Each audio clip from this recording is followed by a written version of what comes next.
Juhla lapsen erityisen. Iloinen mieli ja onnelliset lapset oli tarkoitus juhlan sen. Paljon harjoituksia oli tehty eteen esitysten.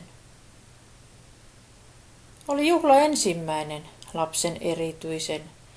Lapset hyppiä ja iloita halusi, hälinä oli melkoinen.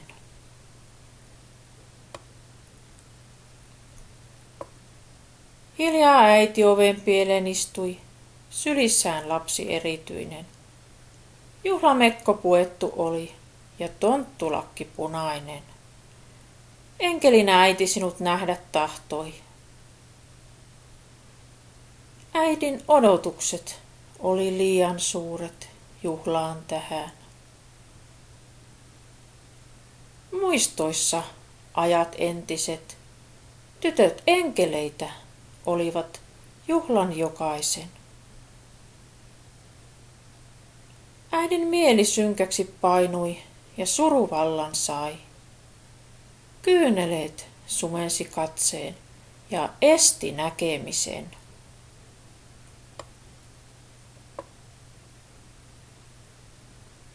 Ei osannut varautua äiti tilaan erityislapsen vanhemman.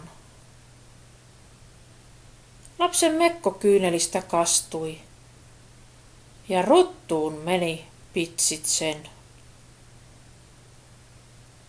Ei äiti tuo halunnut erottua joukosta, tiedän sen. Hätä kyynelistä pakotti lähtemään kesken juhlien.